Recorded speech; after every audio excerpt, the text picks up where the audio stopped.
notorious prisons of Trinidad and Tobago. They are men behind bars charged with DUIs and non-payment of child maintenance, housed among persons accused of some of the most heinous crimes. Forced to take water from here to wash our utensils and even sometimes to even bathe. The hunt is still on for 5 people who escaped from the immigration detention center last Thursday. Trinidad and Tobago, renowned for its carnival, soca rhythms, and beautiful landscapes. However, diving deeper, we unveil a chapter from its history, the state of its prison system. The remains of colonial times and contemporary challenges converge in the walls of the country's detention facilities. We have the Golden Grove prison in Arouca. With about 12 men in a cell, right? Yeah. They say how the prison get infected with COVID-19, right? Now it was 13 of us. Now the World Health Organization state that they want social distance, mask, and all these sort of things, right? We just want some help here because on the World, the health organization, the government of Trinidad and Tobago, whoever can help us. We need some help here right now. Against humanity. That's how criminologist Professor Ramesh Deosaran describes the conditions at the Golden Grove State Prison in Arouca. The special committee set up by the Prime Minister to treat with the rising violence at the country's maximum security prison. The Golden Grove prison in Arouca, Trinidad and Tobago, is a notable facility housing both remand and convicted inmates. It has made headlines due to overcrowding, riots, and occasional outbreaks of violence. In the Second World War, the Golden Grove compound served as a naval base for Her Majesty Royal Navy. It was transformed into a penal institution for men in 1947 with a capacity to house 300 inmates. It is the only medium security prison in the area, and it accommodates convicted prisoners in a dormitory-style setting. A disturbance broke out in the remand yard of the Golden Grove prison, and the prison service is actively working to control the situation. The prison officer informed the TNT Guardian that the unrest started around 6 a.m. when cells were opened for breakfast. 5 officers sustained serious injuries, including stabbings and broken teeth, and are receiving treatment at the Eric Williams Sciences Complex in Mount Hope. It has been reported that the prisoners fashioned weapons from everyday items like toothbrushes and metal objects and barricaded themselves in a section of the prison, constructing shields for protection against riot police. Negotiations was underway to resolve the situation peacefully, but many officers was hesitant to interact with the inmates due to safety concerns. The riot squad was on standby at the Golden Grove to provide support if needed. A prisoner informed the TNT Guardian that the unrest was triggered by an incident where prisoners were soaked with water and an inmate was brutally assaulted inside the prison. Although this could not be verified by TNT Guardian, unconfirmed reports also indicate that about 40 prisoners sustained injuries during the unrest. Security measures have been heightened at the Golden Grove prison following the discovery of C4 explosives, firearms, and ammunition in the vicinity of the facility. This was disclosed by the Minister of National Security, Fitzgerald Hines, in response to the question from the Member of Parliament in the House of Representatives. Hines stated that both Trinidad and Tobago Prison Service and the Trinidad and Tobago Police Service are conducting internal and external investigations. The Special Operations Response Team of the TTPS conducted searches in several locations near the prison, including a riverbank, garden, and bushy area following a tip-off, and discovered the items around 11:40 p.m. The recovered items included a 9mm pistol with 15 rounds of ammunition, an AR rifle with 30 rounds of ammunition, and a revolver with 5 rounds of ammunition, C4 explosives, a detonator cord, 4 detonators, and 2 walkie-talkies. Some newspaper reports citing unnamed sources have suggested that the prominent gang leaders intended to use the items in a planned jailbreak. Next, we have the Port of Spain prison. And I waited 3 years for a start. From day one I come in jail, my lawyer ready. You understand? I waited for a start, low court, and then it might take me 5 years before I get the start, and when I get the start, I hear next exercises. And then what happens to your children? 5 more years. And then what happens to your children? They fatherless, nothing to go on for them. Nestled within the heart of the capital city lies the Port of Spain prison, a site marked its extensive history of the Twin Islands. While its historical significance is unquestionable, the prison has been a hot topic in recent times due to its problematic conditions and associated incidents. The roots of Trinidad prison system can be traced back to George Street, Port of Spain, where one of the country's earliest prisons was situated. Tragically, on March 24, 1808, a devastating fire consumed the facility, prompting the construction of a new prison, now known as the Port of Spain Prison, or Royal Gaol, completed in 1812. Throughout the 19th century, it was one of two primary prison facilities and uniquely capable of separating prisoners into individual cells. Designed to hold up 250 inmates, it currently houses both remand and convicted prisoners, including those sentenced to death. Remarkably, it remains the sole facility equipped for execution by hanging, with the most recent occurrence on June 7, 1999.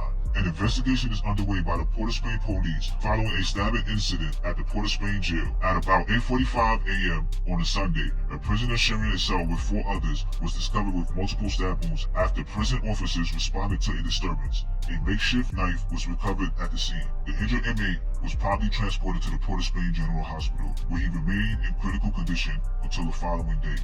Next we have the Carrera Island Prison. A short distance off the coast lies the Carrera Island Prison, a facility with a distinctive backdrop. The remote location of the prison presents a double-edged sword. On one hand, it deters escape attempts, but on the other, it renders the facility somewhat isolated and at times overlooked. Carrera Convict Prison, the other major facility established in the 19th century, is located on a rocky islet of Trinidad's northwest peninsula. Initially used as a temporary depot for convicts working on a channel for small boats in 1854, it wasn't until 1876 that the construction of a massive stone wall prison complex commenced, concluded in 1880 with an initial inmate population of around 40. Designed for long-term inmates, today the facility houses just over 300 prisoners. Despite its aging infrastructure and glaring obsolescence, the island prison provides an array of life-skill opportunities for its inhabitants. A prison officer was apprehended on a Thursday for allegedly possessing banned items at the Carrera Convict Prison. According to prison officials, the items were seized during a routine inspection at around 3 p.m. The officer stationed at the Carrera Island Prison was reportedly found with 3 packs of cigarettes and a sealed cigarette carton during the search. While he acknowledged possession of 2 packs and an additional one discovered in his bag, he disowned ownership of the sealed carton. After receiving a warning, he was transferred to the Carrera police station. The officers confiscated the carton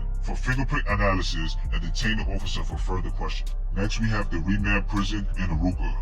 Another institution that warrants attention is the Remand Prison in Arouca. This facility, designated for individuals awaiting trial, exemplifies the issue of judicial procrastination, with inmates frequently languishing for years before their court appearance. Situated within the Golden Grove compound, the Remand Prison has a unique origin. Initially serving as a cinema for naval officers stationed in the area, in 1974 it underwent a transformation into its current form, designed to accommodate no more than 600 inmates. Today it functions as a holding facility for individuals awaiting trial or appeal.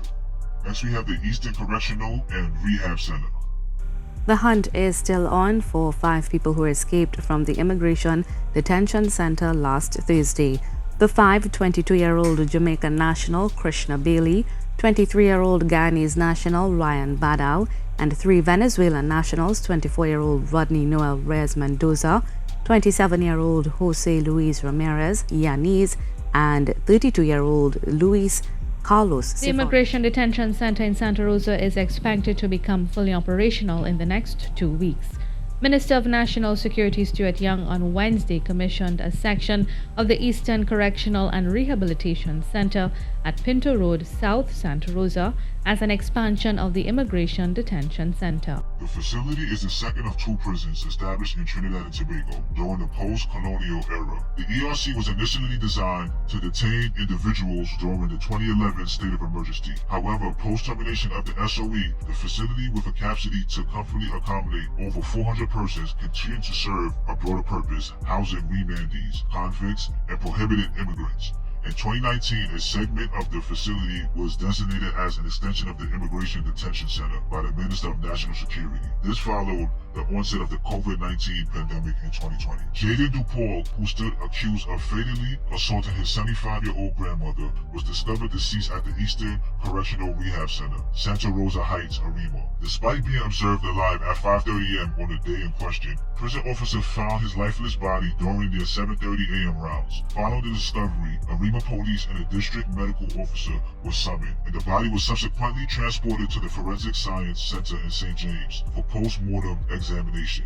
Initially charged with assault following the December incident at the Arouca residence, the charge was upgraded to murder after his grandmother succumbed to her injuries on January 6 at the Arouca District Health Facility. Dupont was originally placed in the remand yard at the Golden Grove prisons in Arouca, but was relocated to the ECRC and quarantined after testing positive for COVID-19. Prison officer Michael Johnson was apprehended for smuggling banned items into the Eastern Correctional and Rehab Center. Detected during a routine inspection, he was taken into custody by the Arouca police, subsequently charged and released on bail. Prison's commissioner denounced the act, asserting that it undermined safety and counteracted the positive efforts of fellow officers. He praised the diligence of those involved in the arrest and expressed appreciation to the entities within the Ministry of National Security Network. Next we have the women's prison in Golden Grove, Arouca. Ladies were among 17 inmates who graduated from the Life Skills program in the women's prison in Arouca. The program, a collaboration of the Prison Services and New Horizon Ministries, saw facilitators entering the system and working with the women. The women's prison at Golden Grove showcases a variety of dynamics as the primary facility for female prisoners. Narrates here span from stories of resilience to urgent issues surrounding inmates' well-being. The first allocation for female prisoners was made in 1854 at the St. James Barracks. By 1886, a new division consisting of 28 cells was established at the then Royal Jail, now known as Port of Spain Prison. Over a century later, in 1989, the female prison was relocated to the Golden Grove compound, and officially the Prime Minister of Trinidad and Tobago, the late Honorable A.N.R. Robinson, on August 29, renamed the women's prison. It can accommodate up to 300 inmates. Last, we have the Youth Training and Rehab Center in Arouca. The Youth Training and Rehab Center in Arouca is dedicated to juvenile delinquents, emphasizing their transformation, education, and instilling hope for a brighter future. Such efforts instill hope, indicating a more promising road ahead. Originally named the Young Offenders Detention Institute, this establishment was founded in St. James in 1926, subsequently relocated to a 17-acre plot opposite the Golden Grove Prison. It was designated an industrial institution and rebranded the Youth Training Center in 1949. In 2019, the institution underwent another name change, becoming the Youth Training and Rehab Center. It accommodates male minors under 18 years of age. The authorities are appealing for public assistance to locate 18-year-old Naomi James, who escaped from the Youth Training Rehab Center for females in Golden Grove, Arouca.